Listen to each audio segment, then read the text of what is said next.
கலையனார்ன்றது அவரோட பேர். திருக்கடவுர் திருக்கடவுர்னு சொன்னோன்னா பார்த்திங்கன்னா 60வது கல்யாண விழா, சஷ்டியார்த்த பூஜைன்னு சொல்லுவாங்க. 70 பீமராதா பூஜைன்னு சொல்லுவாங்க. 80 சதாபிஷேகம், முத்து அபிஷேகம்னு சொல்லுவாங்க. இப்படி அந்த திருக்கடவுர்னோன்னா டக்குன்னு எல்லாருக்கும் நினைவு வருது. அது மட்டும் இல்லாமல் தன்னோட விதியே மாற்றின தலம் அபிராமி பட்டர் தை அமாவாசை நாளை இது பௌர்ணமியாக மாற்றின நாள், மார்கண்டனோட தலைவிதியை மாற்றின தலம். இப்படி இந்த தலத்தை பற்றி பார்த்தீங்கன்னா நிறைய சொல்லின்னு போகலாம். மார்கண்டனோட தலைவிதி மாதிரி மார்கண்டனுக்கு யமனை காலால் சம்ஹாரம் பண்ண இடம் பார்த்திங்கன்னா அந்த திருக்கடவுர்.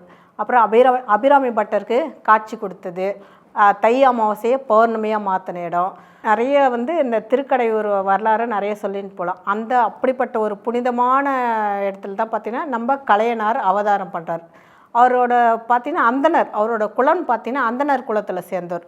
நல்ல வசதியானவர், நல்லபடியாக இல்லறம் நடத்திட்டு வர்றார். அவரோட தொண்டு பார்த்திங்கன்னா குங்குளியம்னா ஒரு வாசனை மிகுந்த சாம்பிராணி.